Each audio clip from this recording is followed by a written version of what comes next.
Fast Guard News. I'm Dwight Gibson, I'm Roderick Payne. and today we came up with a list. Top 10 places that need security service.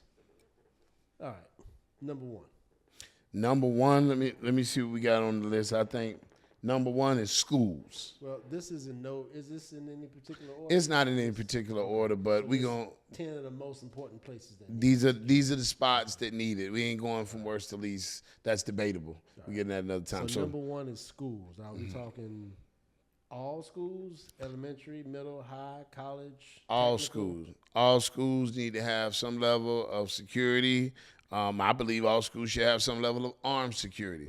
I think that should happen. They tried to do it a long time ago, but until our schools are so hardened that people know it's a death sentence going in there mess with babies, it's not going to work. And I think that needs to happen immediately. I vote for it. Number two, Number two, hospitals. hospitals. How many times have we seen in the old mafia movies like The Godfather when they hit him, they didn't get him, but they sent the crew back to the hospital to try to take Don Corleone out. So that's fictional stuff in a movie, but nonfiction, yeah, that stuff does happen. You have mothers in there that are giving birth. You have elderly. You have young children. You have people that steal babies. They need more security in hospitals. As of right now, some hospitals only have it. I'm talking about big hospitals with 100 rooms, 200 rooms. They got one security guard at the front desk, and that's it. The nurses that I know, my sister-in-law, as a matter of fact, said that they need to have nurses on every floor. Security on every floor, because by the time a nurse can get to that button and call, by the time the security guard gets up there using the elevator, it could be too late. Look at what happened in West Palm. He almost beat the lady to death, and happens in a fraction of seconds. And you're dealing with all type of people going through all different psychotic issues and drug addictions, and so I vote that they should have someone on every floor. Make the budget for it. Figure it out. Number three. Events. I think events. Every event should have security.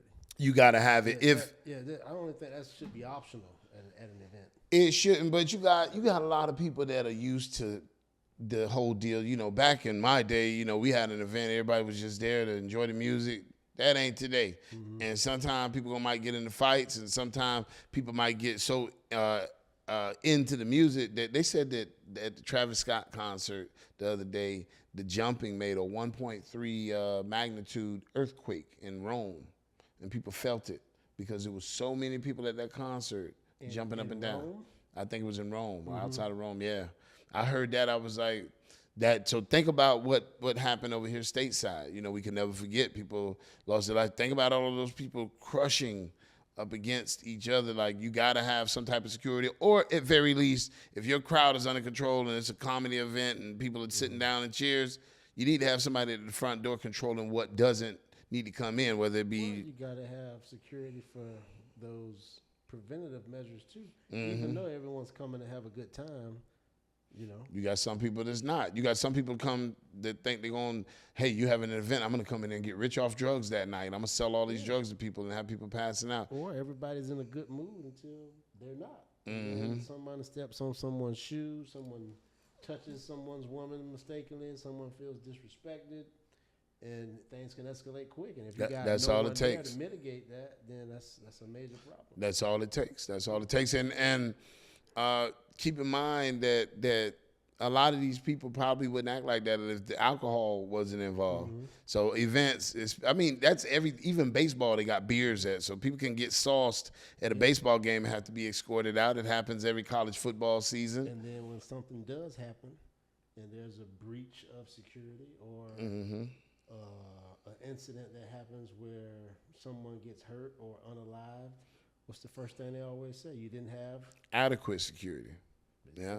Or a streaker running across the field, in the middle of the game. Get caught. That's always fun to watch. Yeah, it's fun to watch, but that's a security breach. That person, hurt somebody. But okay. Well, we're on number 4 or number 5? We're on number 4 now. Okay. Banks. I think that if you're lucky enough to get a job working at a bank, they should at least have an extra level of security in there to protect you. We all know people, we watch all the movies, people rob banks. That's the reality. Have something in there. Most banks, you believe it or not, they opt for unarmed. They don't want armed guards. They don't want any shootouts. So Actually, the last couple banks I've been into, I haven't seen a security guard. yeah, a lot of them still don't have them. Again, you're in there. So think when you go in the bank, man, my daughter loved going to the bank because the lollipop's in there. So think you go in the bank, how vulnerable you are if they don't have security. You in there, you focus on your daughter trying to get a lollipop, and then somebody comes, hey, everybody get down on the floor, give me all your money. And, you know, you either go for what you know, or you lay down and give them all your money. And you look at those things and think, like, how come nobody thought about that? How come there's no presence? Do they not care about us?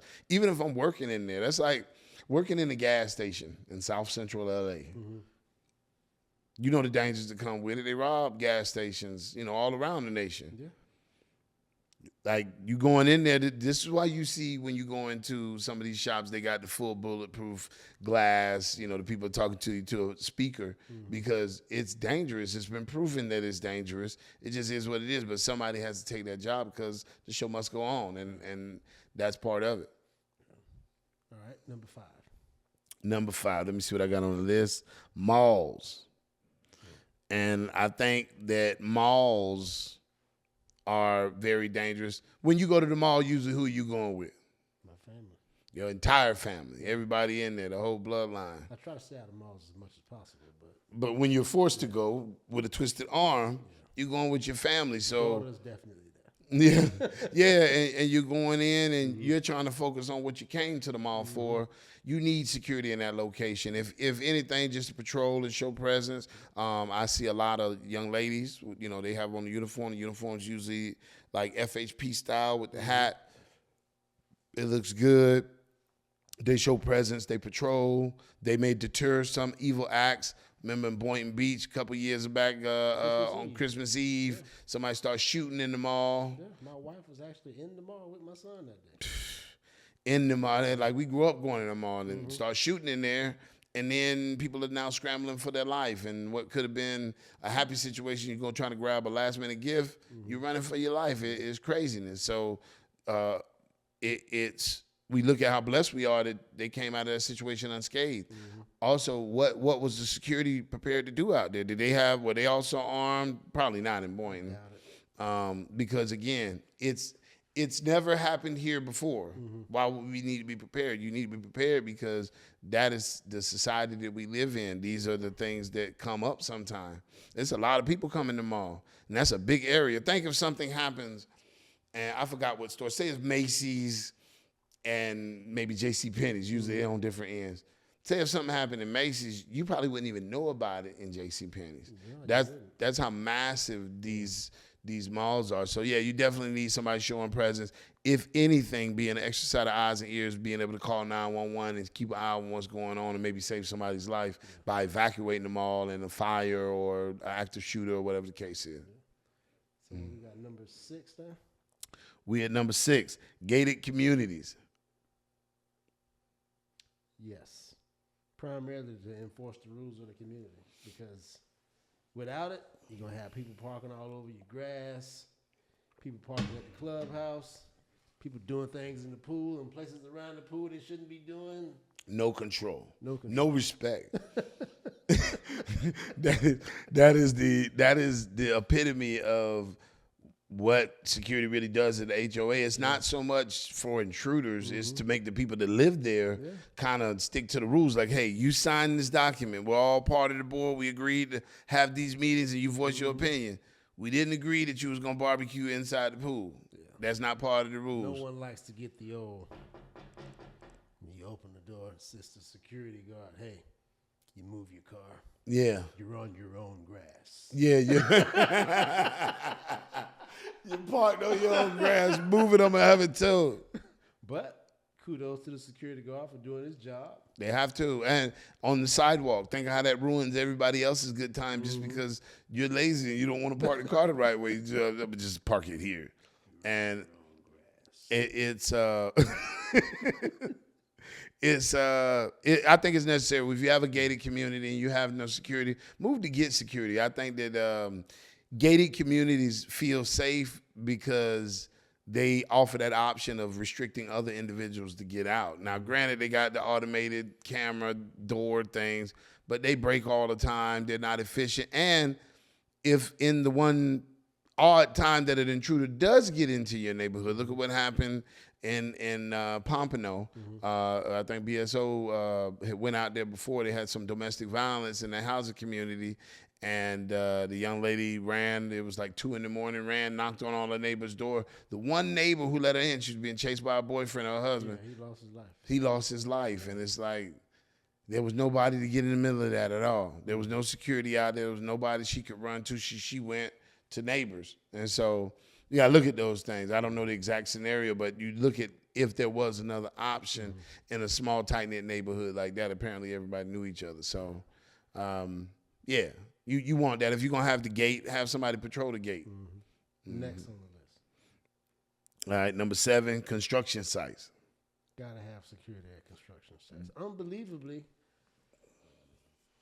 I don't know how true this number is, but I'm going to guess that maybe 60 to 70% of construction sites don't hire security until something happens.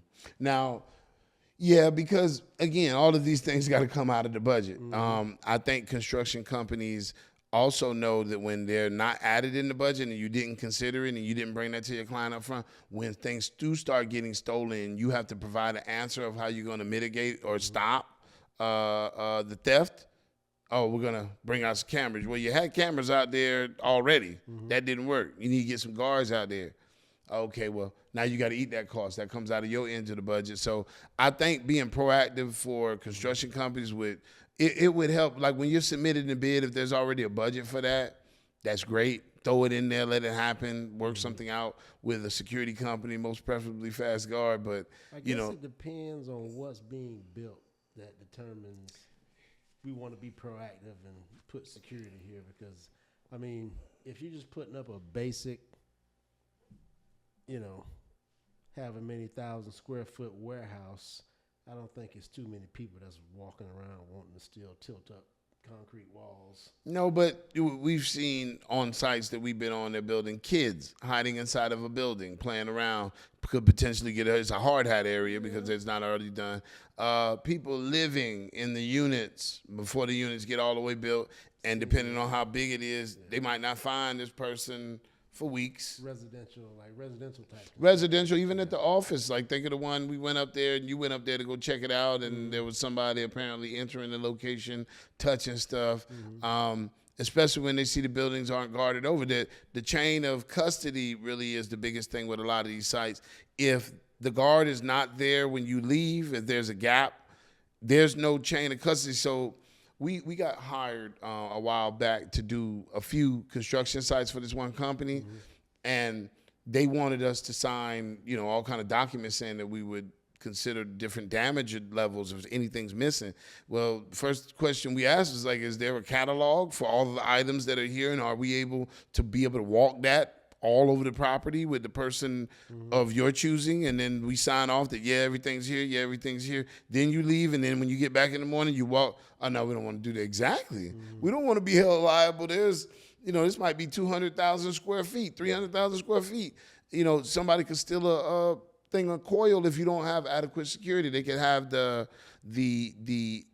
kind of lowdown on you. They know where you're at all the time, especially if you're in a vehicle with flashes on it. So it works best at locations with one point of entrance only.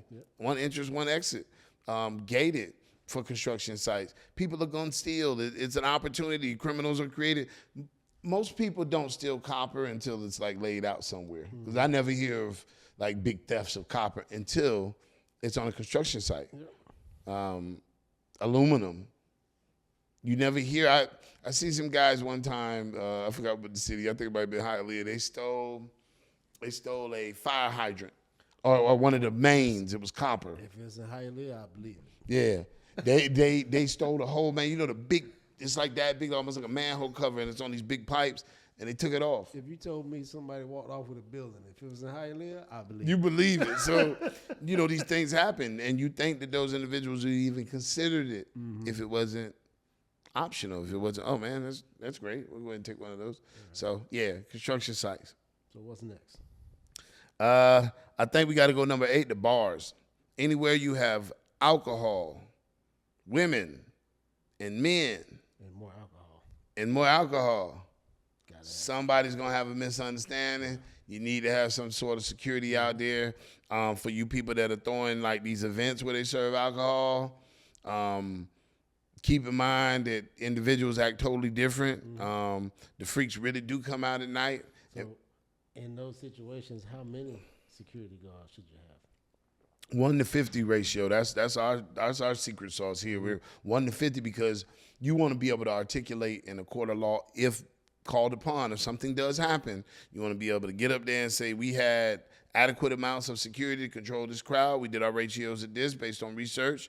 This works. We did everything right. Not, well, they told me they had a budget. They have 20,000 people come to this event, but they only have a budget of $300. So I did what I could. And then you take the job and you get sued for $1 billion. And then you're like, oh, well, maybe a $300 invoice. And it happens. It happens. Think about, we can talk about it now. It's all over. $61 million for a $1,000, $2,000 invoice. Yeah. It happens. So you have to be really careful with security. You have to be almost, you want the individuals out operating for your company to also understand liability. And so, when we go out to a site, we train our guards to understand, hey, when you're out here, if they say wear a hard hat, just wear it. I know it's uncomfortable. Just wear it. If you're supposed to have PPE on, sunglasses, gloves, wear them. Because we don't want to be held liable, plus we don't want you to get hurt. So for your own protection. For your own protection, man. And you just have to do what's being asked of you because it's part of the job. What's number 9? Number 9, critical infrastructure. Do you know what that is? Yeah. Okay. All right. We testing your chops. So data centers, I believe that can be considered critical infrastructure now in the day and age we live in. True. Power plants. True. Water treatment facilities. True. Police stations. Are there any security guards at police stations? In some cases, yeah, they put an officer up front to be at the front, but police station is probably the easiest place to walk into and just do something stupid because no one expects you to walk into. No, and then the people that they put up there, now that's a place I would have an armed guard at, but the people that usually they have at the front desk are public service aides. Like during the daytime, I walk in there, it's a police department, it's like a bee's nest, but usually when you walk into the lobby, it's public service aides up there dealing with you. Because I don't know if they still do, but they used to put those videos out where someone would be in front of a police station filming, saying, oh, this is not right, this is public property. And there was typically no security guard that came out and challenged them. It was law enforcement. You had to wait for it. Officer that was either on his way in or on his way out and didn't really know the citizens' rights. And I don't think a lot of people really fully understand that. Like a lot of law enforcement agencies, I don't think they even consider it having that level of security. Like, yeah, you guys are all police officers. Yeah, but yeah, it's only police back here. Yeah, you got a locked door, but having somebody patrol your property, people vandalize police cars all the time in the lot. Yeah. They weirdos hanging around around dumpsters and stuff. Like you need somebody to deter all. That is a great idea. I'm glad you brought that one up. All right. Last but not least. And last but not least, let me see. Dispensaries, marijuana dispensaries, and I'm gonna add a bonus one on after marijuana dispensaries, which is distribution centers. So let's break down marijuana dispensaries and why they need security. Why does a dispensary need security? Who wants to steal weed? They got all the weed, man. They got all the drugs. Everybody want that. I mean, you got to treat it like, I think they treated marijuana like a Schedule I drug, which is, a narcotic on some schedules. It's financially, it's like almost same as money because you can almost sell it anywhere. So it creates a need. People will climb that tree to see if the juice is worth the squeeze. People like it. So it's an easy target, just like cell phone locations. I think they should all have security guards. We do it a lot of times in after effects of things that happen, like maybe somebody gets robbed, but like cell phone stores should. It's you any given time on the table, you got 20,000 just laying there, and you got a thin wire, a hairpin wire laying there connected to it. Like people have snatched the whole thing out. So dispensaries.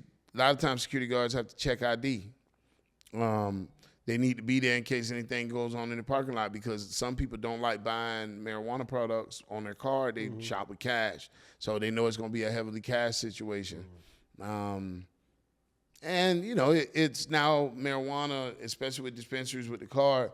It could be somebody's mom out there. It's all different ages. It's not a bunch of creeps coming in the back alley to buy something illegal. It's hardworking citizens. So, yeah, they should have that level of protection going to buy their medicine. And distribution centers. I mean, you can almost consider a distribution center as part of critical infrastructure because so much product is housed there and distributed to, whether it be grocery stores or directly to consumers from that location. They got to have security as well. Yeah, they can mess up the supply chain. I mean, look what happened after the hurricane that happened up there in Nashville. Yeah. No food. That's the supply chain. The supply chain got hit, and you got to wait till it reconfigures itself to bring more food. I'll throw in another bonus one. Casinos, not necessarily casinos, but like the lower underneath the casinos, like the private, like the little card houses, they're legal. But they're not considered casinos. Like they may have blackjack, they may have craps. Correct. What do they call them? Just like a card house? Yeah, it's a poker house, poker room. So they have several tables. It's mostly only poker, and then every now and then they have some slot machines. But yeah, you would need, even at the ones they call them game rooms, they're in there doing some type of gambling. But there's always a shootout outside of these places, and they have armed security. So yeah, people will try it if the money's there, and I think a lot of these places deal with heavy cash. If that money's there, they'll come in, and people will come in and at least check it out. Yeah. Then most of these places serve alcohol, which people are going to look at and say, you know what? Alcohol, we'll take that. We're going to go in here and get drunk and then do something crazy. And you got to have an alert security guard. Remember, we walked in, we won't name the place, we walked into one to meet with the people, and security guard was on his phone. He was actually a sheriff. Yeah. He was on his phone. He didn't look up. So if something, let's say we did, walk in and with malicious intent, go to the back and grab a sack full of cash and run out the back door, he wouldn't even be able to give a description based on what he saw with his own eyes. He'd have to go look at the camera. You got to go look back at the camera. Yeah, so that's the epitome of what I'm saying. People get way too comfortable. You want to have somebody that's paying attention. That's not a job where you sit in there and joke around, because you could put your life in danger if you're the guard or you're the law enforcement officer, and everybody else that comes in there like, hey, I don't need to watch my back so hard. I see Dwight back there. He's got a gun when the big thing that says sheriff on his chest. No, we see why they were looking to replace him. Looking for a replacement. All right, guys, that wraps us. If you're looking for security, if you're looking for Firewatch, if you're looking to download our app on the App Store or on the Google Play Store, if you're an Android user, because all Android users are geniuses. You can reach us online at www.fastguardservice.com or by phone at 844-254-8273. We hope to hear from you soon. Thank you. Have a great day. Good night, genius.